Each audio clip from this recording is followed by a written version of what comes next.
सुंदरबन जंगल में टूनी चिड़िया अपने बच्चों के साथ एक प्यारे से घर में रहती थी। वो अपने बच्चों को बहुत प्यार करती थी। एक दिन जंगल में बहुत बारिश होने लगी और ठंडी ठंडी हवा चलने लगी। माँ, माँ, आज कितना अच्छा मौसम है। मुझे तो बारिश बहुत पसंद है। हाँ माँ, इस बारिश में हमारे लिए मैगी बना दो ना। हम दोनों को मैगी बहुत पसंद है। दोनों, तुमने बिल्कुल मेरे मुंह की बात छीन ली। मैं भी यही बोलने वाला था। इतने अच्छे मौसम में मैगी मजा लेकर खाएंगे। हाँ बाबा, अच्छा ठीक है। मैं देखती हूँ किचन में मैगी है भी या नहीं। तो बच्चों, तुम्हें पता है तुम्हारी दादी यानी मेरी माँ मुझे भी ऐसे ही बारिश के मौसम में मैगी बना के देती थी और मैं बड़े शौक से खाता था। हाँ, इसीलिए तो बच्चे बिल्कुल तुम्हारे ऊपर गए हैं। आज तो हम मैगी पार्टी करेंगे। आज तो हम मैगी पार्टी करेंगे। उसके बाद टूनी चिड़िया उड़कर किचन की तरफ जाने लगती है और मैगी का पैकेट ढूंढने लगती है, लेकिन उसे मैगी कहीं नहीं मिलती। तभी वहाँ उसका पति अपने बच्चों के साथ आ जाता है। क्या हुआ? घर में मैगी नहीं है क्या? नहीं ना, घर में मैगी खत्म हो गई है। टोनू और मोनू रोने लगते हैं और जिद करने लगते हैं। हमें मैगी खाना है, हमें मैगी खाना है, मैगी खाना है। भूख लगी है मैगी तो, भूख लगी है मैगी तो। बच्चों, ऐसे जिद नहीं करते। जिद करना अच्छी बात नहीं है। कल सुबह तुम्हारे पापा बाजार जाकर मैगी ले आएंगे और तुम दोनों जी भर के खा लेना। हाँ बच्चों, अभी बहुत हवा चल रही है और अंधेरा भी होने वाला है। बाजार में दुकान भी सब बंद हो गई होगी। कल जाकर सबसे पहले तुम्हारे लिए मैगी लेकर आऊंगा। टोनू मोनू रोने लगते हैं और जिद करने लगते हैं। नहीं, हमको मैगी चाहिए। हमको कल नहीं चाहिए। हमको मेरे को आज ही चाहिए। ये बच्चे तो बहुत जिद करने लगे हैं। ओहो, अब मैं इनके लिए मैगी कहाँ से लाऊं? नहीं तो मैं एक काम करता हूँ, बाजार जाके देख लेता हूँ, शायद कोई दुकान खुली हुई हो और मैगी मिल जाए। नहीं नहीं, हवा तेज चल रही है और मार्केट यहाँ से बहुत दूर है। अंधेरा भी हो गया है। रुको, मैं कुछ सोचती हूँ। टूनी इधर उधर होके सोचने लगती है और बच्चे जिद करके रोने लगते हैं। विजुअल्स। मैं जाके रानू चिड़िया के पास से मैगी ले आती हूँ। उसका घर भी पास है। उसके बच्चों को भी मैगी बहुत पसंद है। जरूर उसके पास मैगी मिल जाएगी। बारिश में तुम बाहर मत जाओ, बीमार हो जाओगी। एक काम करता हूँ, मैं जाके ले आता हूँ। नहीं नहीं, तुम यहीं रुको बच्चों के पास। मैं जल्दी से रानू के पास जाऊंगी और मैगी ले आऊंगी और इस बहाने अपनी सहेली से भी मिल लूंगी। अच्छा तो ठीक है, पर संभल कर जाना और जल्दी वापस आना। उसके बाद टूनी चिड़िया उड़कर रानू चिड़िया के घर जाने लगती है और बच्चे बहुत खुश हो जाते हैं। रास्ते में बहुत तेज हवा चलने लगती है। टूनी चिड़िया ठीक से उड़ भी नहीं पाती और पेड़ से टकराकर नदी में गिर जाती है। नदी के पास जग्गू कबूतर का घर होता है और वो टूनी को नदी में बहता हुआ खिड़की से देख लेता है। यहाँ टूनी का पति बहुत परेशान था। टूनी को गए हुए बहुत समय हो गया था और टूनी का अब तक कोई अता पता नहीं था। तो बहुत लेट हो गया है, अब मैं ऐसे बैठ नहीं सकता। टूनी को अब तक आ जाना चाहिए था। लगता है टूनी किसी मुसीबत में है, मुझे जाना ही होगा। पापा, माँ अब तक क्यों नहीं आई? माँ ठीक तो है ना? हाँ बच्चों, तुम्हारी माँ बिल्कुल ठीक है। वो तो बस अपनी सहेली से गप्पे लड़ाने बैठ गई होगी। तुम दोनों यहीं रुको, यहाँ से कहीं मत जाना। मैं अभी जाके तुम्हारी माँ को लेकर आता हूँ। उसके बाद टूनी का पति बच्चों को घर छोड़कर दरवाजा बंद कर देता है। बारिश में टूनी को ढूंढते हुए रानू चिड़िया के घर पहुँचता है।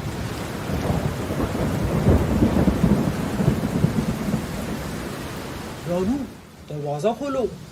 अरे रानू, दरवाजा खोलो, मैं टूनी का पति जोजो। रानू चिड़िया दरवाजा खोलती है और पूछने लगती है। क्या हुआ जोजो भाई? आप इतनी बारिश में यहाँ क्या कर रहे हो? आप अंदर आ जाओ, सब ठीक तो है ना? अरे मैं तो टूनी को ढूंढते हुए यहाँ आया था। क्या टूनी तुम्हारे पास नहीं आई मैगी लेने के लिए? नहीं तो टूनी तो यहाँ नहीं आई। पर वो तो कब से घर से निकली हुई है तुम्हारे घर के लिए। उसके बाद जोजो सब बात रानू को बताता है और रानू और जोजो बड़े परेशान हो जाते हैं। टूनी यहाँ नहीं आई तो फिर किधर चली गई। इस हवा और बारिश में लगता है मेरी टूनी जरूर किसी मुसीबत में फंस गई होगी। तुम घबराओ मत चूचू भाई, हम सब मिलकर टूनी को जरूर ढूंढ लेंगे। तभी वहाँ जग्गू कबूतर घबराते हुए आ जाता है। क्या हुआ जग्गू भाई, तुम इतनी रात को यहाँ और हाफ क्यों रहे हो? सब ठीक तो है ना भाई, कोई मदद चाहिए क्या। अरे जोजो भाई, अरे मुझे अपने लिए नहीं बल्कि टूनी के लिए मदद चाहिए भाई। क्या टूनी कहाँ है वो, मैं तो उसे कब से ढूंढ रहा हूँ। जग्गू फिर सारी बात जोजो और रानू को बताता है। अरे भाई मैं अकेला था, कुछ कर नहीं पाया, इसीलिए तो मैं रानू की मदद लेने आया हूँ। अच्छा हुआ जोजो भाई अपन को आप मिल गए, नहीं तो बहुत वांदे हो जाते। पर इतनी हवा और बारिश में कैसे टूनी को नदी में ढूंढेंगे? नदी के पास तो तेज हवा है। मेरे पास एक आइडिया है, चलो हम कालू कौवा के पास जाएंगे। उसके पास केले के पत्ते का बोट है, हम उसी में बैठकर टूनी को ढूंढ लेंगे। हाँ हाँ जल्दी चलो, कहीं देर ना हो जाए। उसके बाद रानू, जोजो और जग्गू कबूतर कालू कौवा के घर जाते हैं और उसे सारी बात बताते हैं।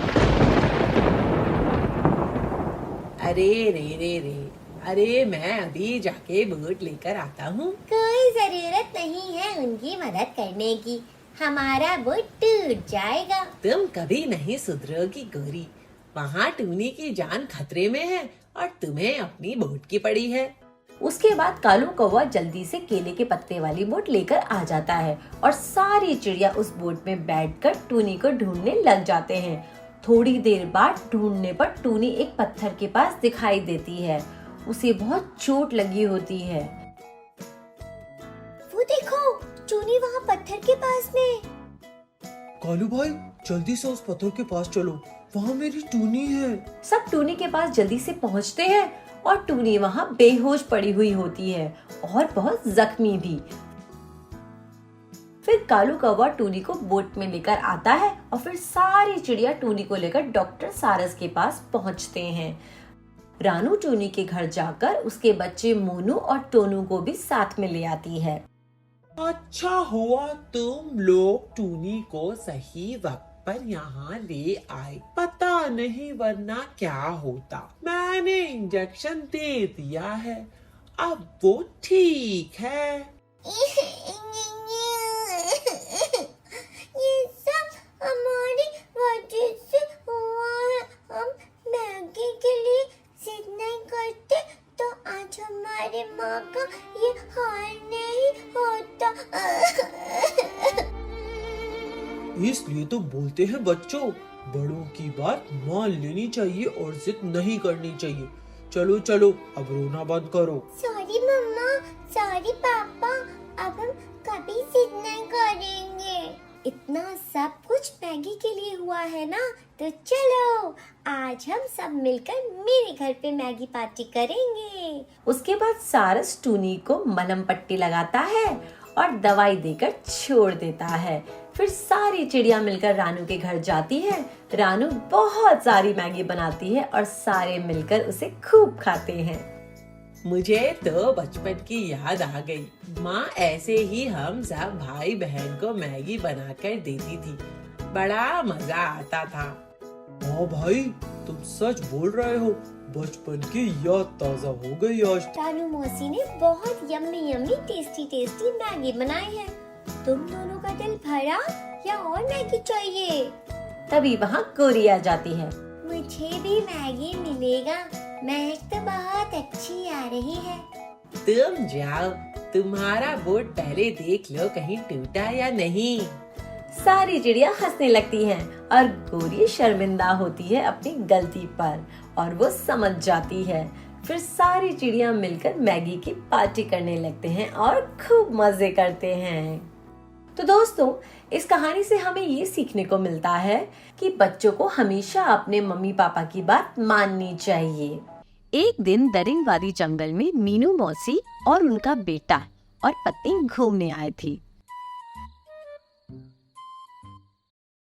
चीकू बहुत आलसी था और उसकी पत्नी बहुत चालाक थी। मीनू मौसी उनके नाती के साथ खेल रही थी। ए जी, सुन रहे हो? अब तक मेरे सोने का हार क्यों नहीं लाए? देख रहे हो मेरा गला बिना हार के कितना बुरा लग रहा है। इन्हें देखो, यहाँ जहर खाने के 2 रुपए नहीं है और सोने का हार चाहिए। रहने दो। अरे कुछ बोलो ही मत मुझे तो। इतनी जमीन जायदाद पैसा रखकर कहाँ जाओगे? अरे ऊपर लेकर जाओगे क्या साथ में? अरे सारे जमीन जायदाद मेरी माँ के नाम पे हैं, मेरा कुछ नहीं है। अच्छा, वैसे ही तुम्हारी माँ के नाम पे रहने दो। बूढ़े होने पर सोने का हार लाके देना, है ना?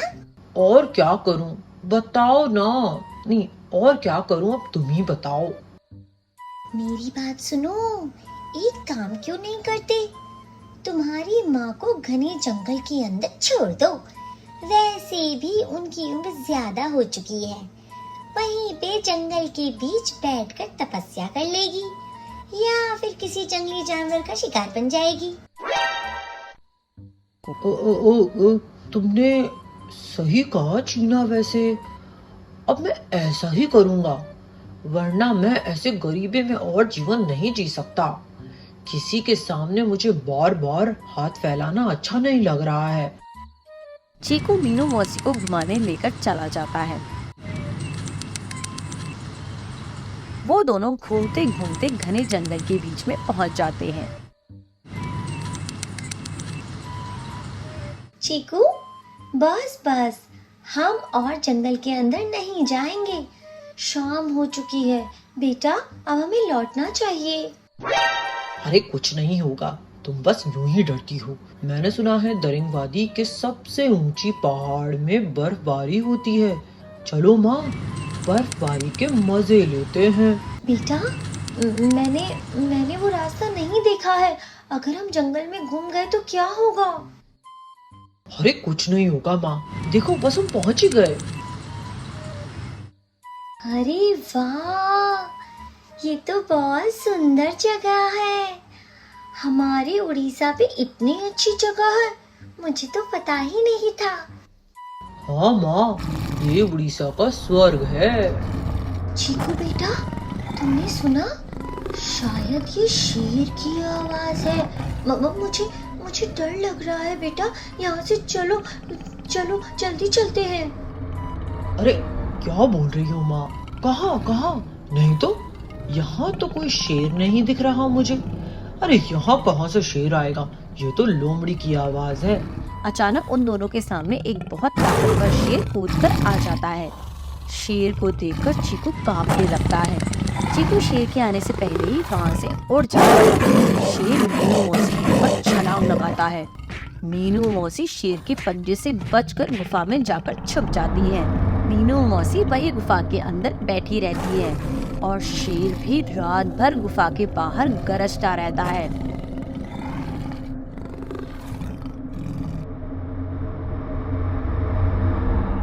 यहाँ मीनू मौसी का दिल डर के मारे जोर जोर से धड़कने लगता है।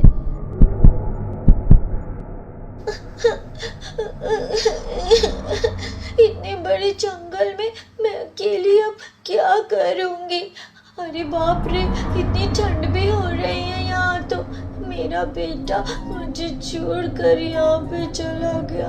अब मैं घर कैसे जाऊंगी? गुफा के पास एक टूटी झोपड़ी में कालू कौवा रह रहा था। कालू कौवा बहुत ही गरीब था। वो मीनू मौसी की रोने की आवाज सुनकर वहाँ पर आ जाता है और उनसे पूछने लगता है, अरे मौसी, क्या हुआ? तुम क्यों रो रही हो? ऊपर से जंगल के बीच तुम यहाँ अकेली, और ये ठंड। अरे रे रे रे रे। अरे आ जाओ, अंदर आ जाओ। आग में थोड़ा खुद को सेक लो। थोड़ा खाना पड़ा है, उसे भी खा लो। उसके बाद आगे की बातें करते हैं।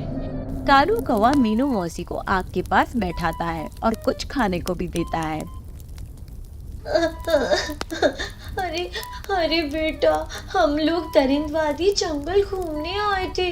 मेरे अनसुने बेटे ने मेरी बात न मानकर मुझे इस घने जंगल में लाकर बहुत परेशान कर दिया। खुद तो शेर को देखकर भाग गया और मैं यहाँ अकेली रह गई बेटा। मुझे घर जाना है। बेटे, तुम क्या यहाँ अकेले रहते हो? तुम्हारे माँ बाप कहाँ हैं? मेरा इस दुनिया में कोई नहीं है माता जी, मैं अकेला ही हूँ। काश मेरा भी आपकी तरह परिवार होता माता जी। रो मत बेटा, तुमने मेरी कितनी मदद की। मेरा इस दुनिया में एक बेटा है और एक बहू भी। बहू की तो खैर बात ही छोड़ो, वो तो बस मेरी मरने की राह देख रही है। बेटा भी बीवी के दिमाग से चलता है और मुझे बहुत परेशान करता है। चलो चलो, अब से तुम मेरे बेटे बनकर रहोगे, मेरे घर पे मेरे साथ। आज से कह देती हूँ, तुम कभी रोना नहीं, खुद को अकेला ना समझना। अरे पागल, मैंने तुम्हें जन्म नहीं दिया तो क्या हुआ, लेकिन तुम मुझे अब मेरे बेटे से भी ज्यादा प्यारे हो। तुमने एक अच्छे बेटे का फर्ज निभाते हुए मेरी जान बचाई, इसलिए अब से मैं तुम्हारी माँ हूँ। आज से तुम मुझे अपनी माँ ही समझो और माँ ही कहकर बुलाना, समझे कि नहीं? हाँ माँ, अब मैं तुम्हें माँ ही कहूँगा और तुम्हारे साथ ही रहूँगा। अच्छा माँ, तुम्हारा घर कहाँ पे है? हमारा घर तो उड़ासुनी पहाड़ पे है। चीकू के पापा और मैंने मिलकर 1999 में उड़ासुनी पहाड़ पे एक साथ घर बनाया था। हम सभी वहीं उड़ासुनी पे रहते थे। वाह उड़ासुनी, मैंने बहुत सुना है मगर कभी वहाँ नहीं गया। तो फिर चलते हैं उड़ासुनी। मीनू मौसी और कालू कौवा उड़ते हुए दरिंगवती जा रहे हैं।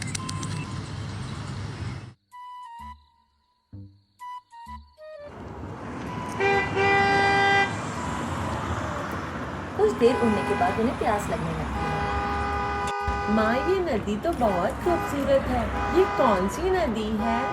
ये तो उड़ीसा की सबसे बड़ी नदी है, महानदी। चलो चलो, वहाँ पानी पीकर थोड़ी देर आराम करते हैं। हम बहुत दूर से उड़ते हुए आए हैं ना, चलो चलो आराम कर लेते हैं। मीनू मौसी और कालू कौवा दोनों एक चट्टान पे बैठ जाते हैं। पानी पीने से पहले अचानक से चट्टान नीचे गिरने लगती है। अरे माँ, ये क्या हो रहा है? भूकंप आ रहा है क्या? ये चट्टान हिल क्यों रही है? कालू, जल्दी वहाँ से उड़ जाओ, ये चट्टान नहीं मगरमच्छ है। क्या मगरमच्छ? कालू मगरमच्छ के ऊपर से उड़ जाता है और फिर कहता है, हे भगवान, मैं तो बच गया। मगरमच्छ अभी मुझे खा जाता। तुम ठीक तो हो ना? नहीं नहीं, मुझे कुछ नहीं हुआ, मरते मरते बचा हूँ। चलो चलो चलते हैं माँ, हमें देर हो रही है। कालू कौवा और मीनू मौसी उड़ासुनी पहुँचते हैं।